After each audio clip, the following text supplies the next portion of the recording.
আসসালামু আলাইকুম প্রিয় দর্শক, ইরান যুদ্ধের সম্ভবত একটা চূড়ান্ত পরিণতির দিকে অগ্রসর হচ্ছে। ইরানের সঙ্গে আমেরিকা এবং ইসরায়েলের যে যুদ্ধ, সেই যুদ্ধে যুক্তরাষ্ট্রের অবস্থা এখন এমন দাঁড়িয়েছে, মানে ট্রাম্পের অবস্থা এখন এমন দাঁড়িয়েছে, ওই যে ভিক্ষা চাই না কুত্তা সামলাও একটা কথা আছে না, অনেকটা এরকম যে ইরানকে নিঃশেষ করে দেওয়ার অথবা ইরানকে পদানত করার, ইরানের সরকার পাল্টে দেওয়ার যে আকাঙ্ক্ষা নিয়ে তারা অগ্রসর হয়েছিল, সেটা নিয়ে এখন তারা মাথা ঘামাচ্ছেন না। এখন কীভাবে ব্যাক করা যায় মান সম্মান নিয়ে, এই চিন্তা এখন ওনারা ব্যাকুল হয়ে পড়েছে। এই কারণটা হচ্ছে কতগুলি ঘটনার প্রেক্ষিতে। এই ঘটনাগুলো নিয়ে কালকে আমি একটু কথা বলেছিলাম।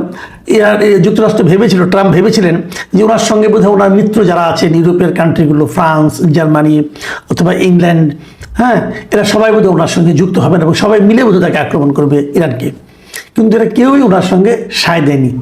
সবাই বলেছে যে এই যুদ্ধ আমরা শুরু করিনি, এটা আমাদের দায় না, আপনাদের কাজ আপনি করেন।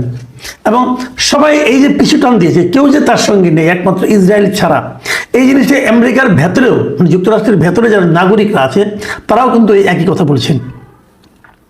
এবং ট্রাম্প যে এখন অসহায় বোধ করছেন, ট্রাম্প যে এখন মান সম্মান নিয়ে ফিরতে যাচ্ছেন, তার একটা নমুনা আমরা দেখলাম সর্বশেষ। ওনার যে নিজস্ব যে একটা ট্রুথ সোশ্যাল আছে, একটা মানে আপনার মানে সোশ্যাল মিডিয়ার মতো, যেখানে উনি নিয়মিত ওনার বক্তব্য দেন, সেখানে উনি লিখেছেন সবশেষে যে একদিন আগে ইসরায়েল যে ইরানের দক্ষিণাঞ্চলে একটা গ্যাস ফিল্ডে আক্রমণ করেছিল, সেই আক্রমণের বিষয়টা উনি আগে জানতেন না।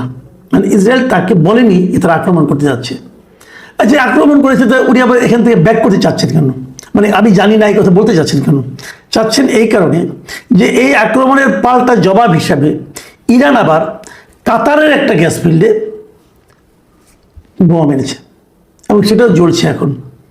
এবং এই কাতারে গ্যাস ফিল্ডে বোমা মারার পর, হামলা করার পর, এখন ট্রাম্প বলার চেষ্টা করছে যে তোমরা এখানে আর মেরো না। কারণ একটা জিনিস আপনি বলবেন যে কাতারে বোমা মারছে, ট্রাম্পের কেন লাগে? এই কারণে ওই যে ছোটোবেলায় পয়েন্ট নাই যে রাক্ষসের জানটা থাকে, তার প্রাণ ভ্রমরা থাকে আরেকটা আপনার ভ্রমরের বুকের মধ্যে, মধ্যে হৃদয়ে, মানে ওনার হৃদয়টা আরেক জায়গায় থাকে, ওনার জানটা ওখানে থাকে।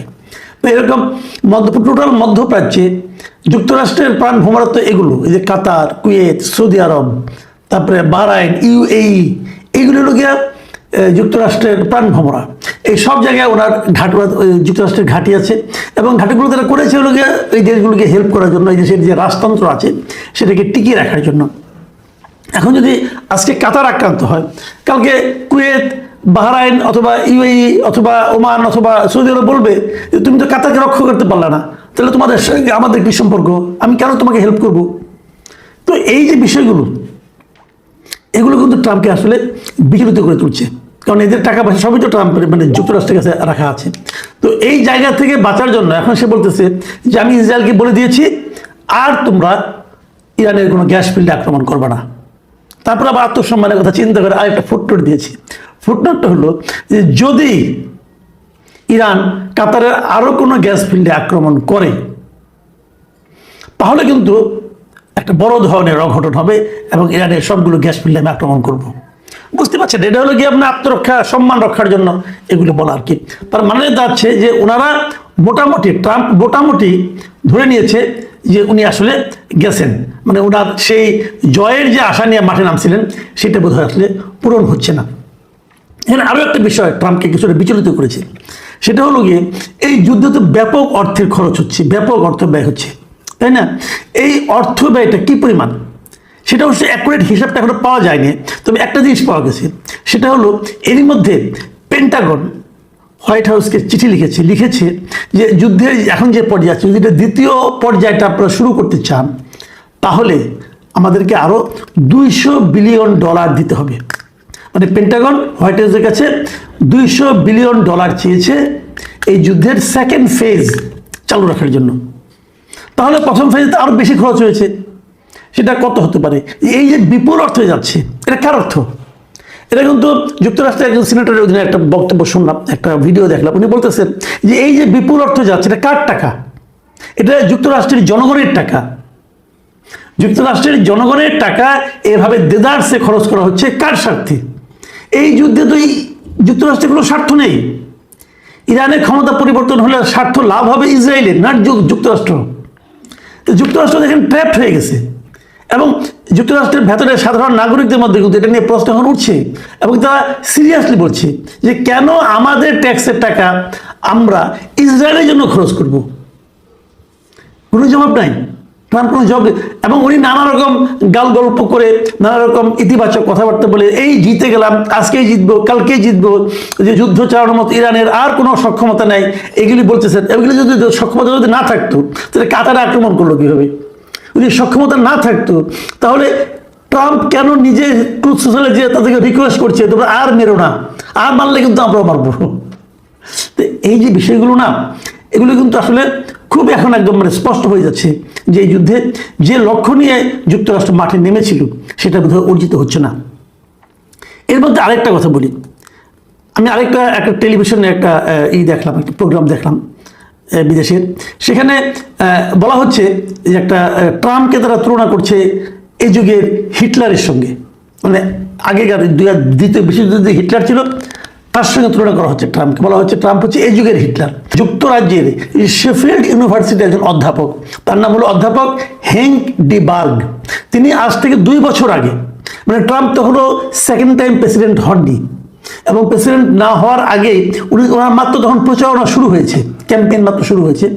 ওই সময়ে এই প্রফেসর বার্গ ভবিষ্যৎবাণী করেছিলেন যে ট্রাম্প যদি আসে তাহলে সেটা পৃথিবীর জন্য আরেকজন হিটলারের আগমন ঘটবে। এবং উনি একটা বই লিখেছিলেন, সেই বইয়ের নাম হলো Trump and Hitler, A comparative study of lying.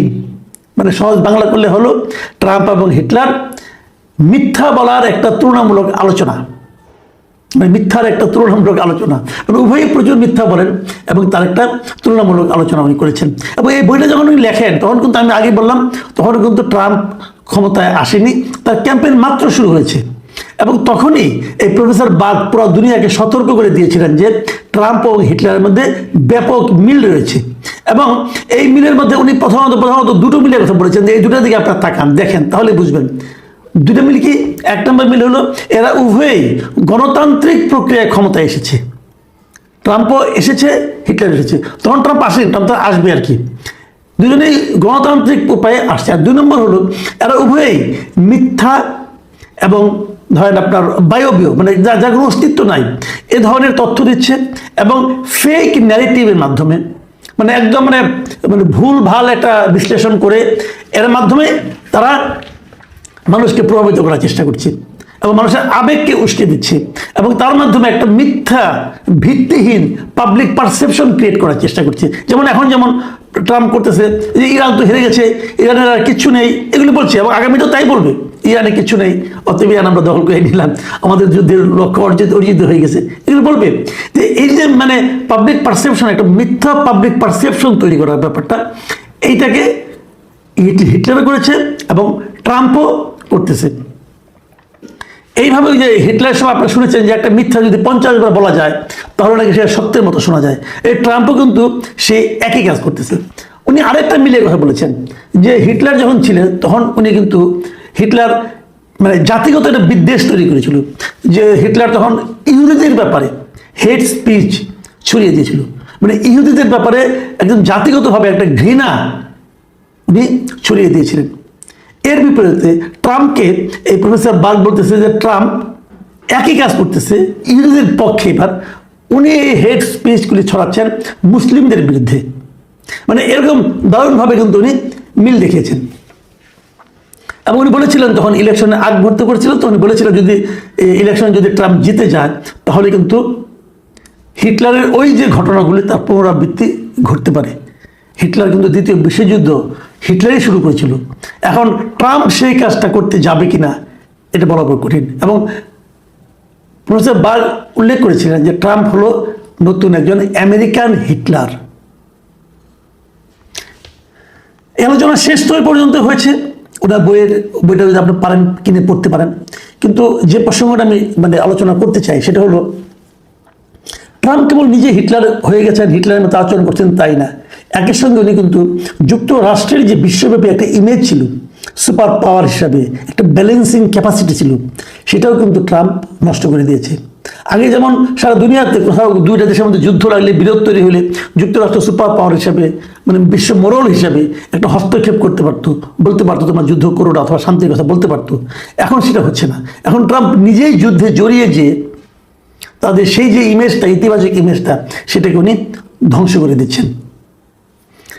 যে কথাটা বলে আলোচনা শেষ করব, আমরা বললাম যে ট্রাম্পকে আমেরিকান হিটলার বলা হচ্ছে, কিন্তু হিটলারের করুণ পরিণতি কী হয়েছিল সেটা তো আপনারা জানেন। আমরা জানি না ট্রাম্পের জন্য সে ধরনের কোনো পরিণতি অপেক্ষা করছে কিনা।